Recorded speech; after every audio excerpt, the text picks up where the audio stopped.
পবিত্র ঈদুল আজহা বিশ্ব মুসলিমের কাছে ত্যাগ, উৎসর্গ আর উদযাপনের এক মহিমান্বিত দিন। কোটি কোটি মুসলিম এই দিনে পশু কোরবানি দেন, গরিব দুস্থদের মাঝে ভাগ করে দেন আনন্দ ও আহার। কিন্তু এই উৎসবের ঠিক একই সময়ে ফিলিস্তিনের গাজা উপত্যকায় হাজার হাজার পরিবারের খাবারের আশায় তাকিয়ে থাকে একমুঠো রুটির দিকে। রন্ধনশালায় আগুন নেই, হাঁড়িতে পানি ফুটে, কিন্তু মাংস নয়, ভেসে ওঠে শুধু ক্ষুধার নিঃশ্বাস। মৃত্যুর কষ্ট আর পেটের যন্ত্রণায় ছটপট করতে থাকা শিশুদের কান্নায় ভারী হয়ে ওঠে ঈদের আকাশ। গাজার অলিতে গলিতে এই ঈদের সকালে মসজিদে মসজিদে তাকবীর ধ্বনি উঠলেও সেই সুরের সাথে মিশে যায় অনাহারে মৃত্যুবরণকারী শিশু ও বৃদ্ধদের অসহায় গঙ্গানির শব্দ। যুদ্ধের ধ্বংসস্তূপে দাঁড়িয়ে ঈদের নামাজ শেষে অনেকে ফিরে যান সেই তাঁবুতে, যেখানে নেই কোনো খাবার, নেই কোনো কোরবানির মাংস, নেই ন্যূনতম পানীয়। গেল কয়েক সপ্তাহে মানবাধিকার সংস্থাগুলোর প্রতিবেদন অনুযায়ী গাজার খাদ্যাভাব এতটাই ভয়াবহ যে প্রতিদিন অনাহারে বা অপুষ্টিতে মৃত্যু হচ্ছে শিশু ও রোগীদের।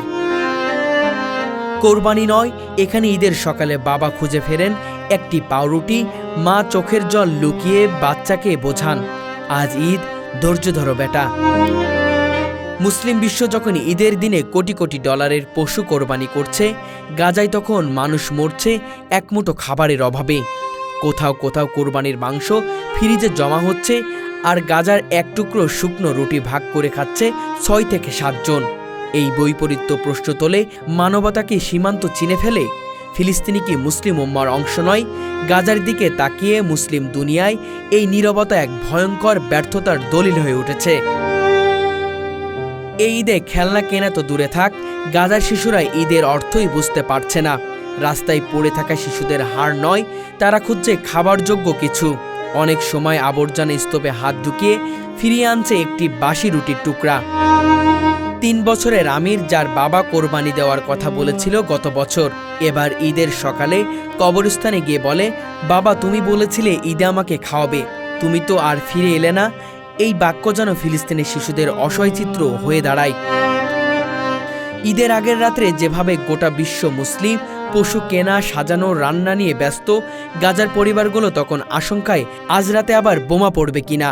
ঈদের সকালে নতুন কাপড় নেই, নেই দোয়া করার মতো স্থিরতা, নেই অশ্রু মোছার সময়, শুধু একটাই প্রার্থনা, হে আল্লাহ, আজ অন্তত আমাদের ছেলেমেয়েদের বাঁচিয়ে রাখো। এই চিত্র যেন কোরবানির প্রকৃত তাৎপর্য এক নতুন মাত্রায় পৌঁছে দেয়। ত্যাগ নয়, এখানে টিকে থাকাই সংগ্রাম। ঈদুল আজহার প্রকৃত শিক্ষা হলো ত্যাগ, সহানুভূতি এবং বঞ্চিত মানুষের পাশে দাঁড়ানো। কিন্তু গাজার প্রতি মুসলিম বিশ্বের নীরবতা, সাহায্যহীনতা, অবহেলা, এই সবকিছুই কি ঈদের শিক্ষার পরিপন্থী নয়? যদি গাজার শিশুদের মুখে আমরা একমুঠো হাসি ফিরে দিতে না পারি, যদি আমরা ঈদের খাবার ভাগ করে নিতে না পারি, তাহলে এই উৎসব কিসের? গোটা মুসলিম বিশ্বে ঈদের সকালে শুরু হয় আনন্দ, কোরবানি আর মিলন মেলার মধ্য দিয়ে।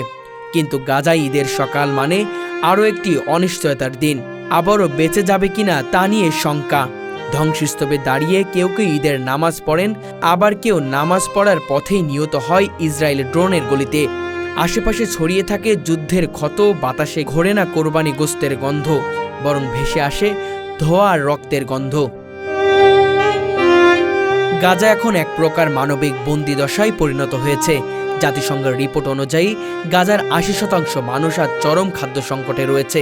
ঈদের দিনে যেখানে মুসলিম বিশ্ব কোরবানির মাংস সংরক্ষণ নিয়ে ব্যস্ত, সেখানে গাজার শিশুরা একটি রুটির জন্য ঘন্টার পর ঘন্টা লাইন দেয়।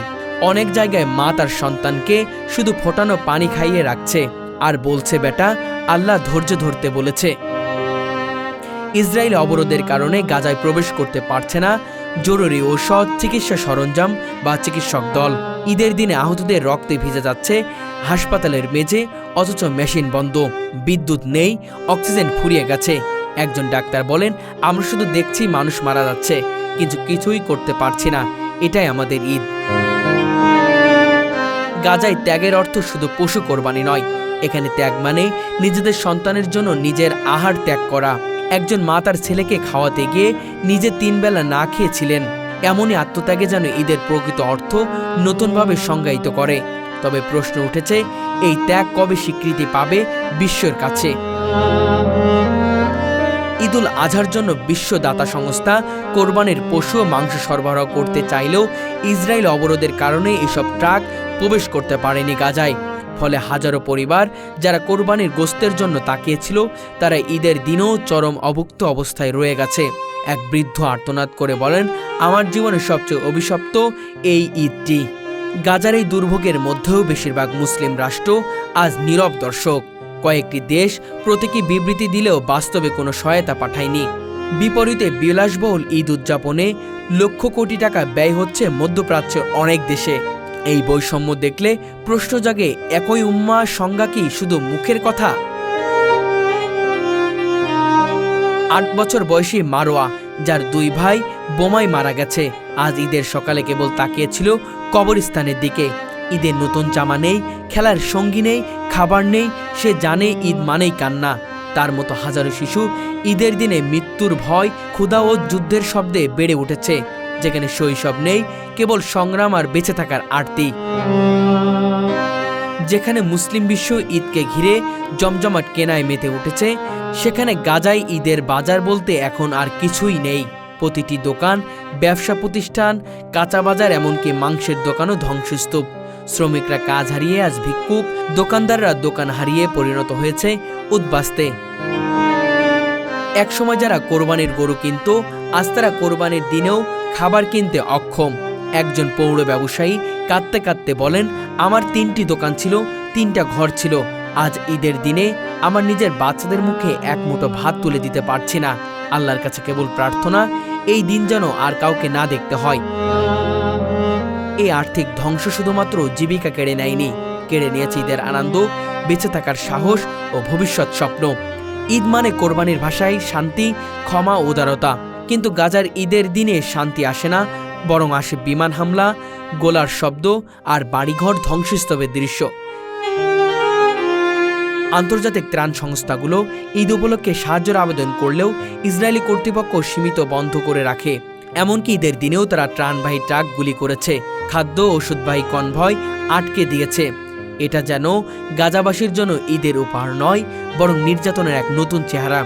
একজন নার্স বলেন, ঈদের রাতে যখন শিশুরা সেজে আনন্দ করে, তখন আমি একটি 6 বছরের শিশুর মরদেহ থেকে গুলি বের করে পরিষ্কার করেছিলাম। এই দৃশ্য আমার জীবনের সবচেয়ে কষ্টের ঈদ। এই পরিস্থিতি শুধু একটি যুদ্ধ নয়, এটি একটি সুপরিকল্পিত মানবতার ধ্বংসের প্রক্রিয়া, যেখানে ধর্ম, উৎসব, সহানুভূতি কিছুই রক্ষা পাচ্ছে না। গাজার মানুষের ঈদ আমাদের জন্য আয়নার মতো। তারা ঈদের নামে কোনো পশু জবাই করতে পারছে না, কিন্তু প্রতিদিন জবাই করছে তাদের স্বপ্ন, আশা, জীবন ও শান্তি। এই কষ্ট, এই ত্যাগ, এই সহ্য ইসলামের প্রকৃত চেতনার এমন জীবন্ত উদাহরণ আর কোথাও দেখা যায় না। পবিত্র কোরআন বারবার ত্যাগের মাধ্যমে নিকটবর্তী হওয়ার কথা বলে, আর গাজার মানুষ সেই ত্যাগের শ্রেষ্ঠতম উদাহরণ। একটি মা নিজের শেষ রুটি সন্তানকে দিয়ে নিজে না খেয়ে ঘুমিয়ে পড়েন। একটি বাবা নিজের শরীর দিয়ে সন্তানের উপর পড়তে যাওয়া ধ্বংসস্তূপ ঠেকান। এই দৃশ্য কি শুধুই দুঃখজনক? না, এটি একটি নিঃশব্দ ইসলামী ব্যাখ্যা, যে ব্যাখ্যায় কোরবানির চেয়ে বড় হয়ে ওঠে আত্মত্যাগ আর ধৈর্য। এই ঈদে গোটা মুসলিম উম্মার উচিত গাজার এই বাস্তবতার উপলব্ধি করা এবং তাদের পাশে দাঁড়িয়ে কোরবানির প্রকৃত অর্থ বাস্তবে রূপ দেওয়া। গাজার এই করুণ বাস্তবতা গোটা মানবতাকেই প্রশ্নবিদ্ধ করে। আমাদের কোরবানির ছুরি যখন পশুর গলায় চলে, তখন মনে রাখা দরকার, গাজার শিশুরাও আমাদেরই সন্তান। ওদের কান্না আমাদের ঘরেও পৌঁছানোর কথা। ঈদ তখন ঈদ হয়ে ওঠে যখন ফিলিস্তিনের ঈদের দিনে কেউ আর অনাহারে মারা যাবে না। আসুন শুধু পশু নয়, নিজেদের বিবেকও কোরবানি দেই এই ঈদে, গাজার জন্য, মানবতার জন্য।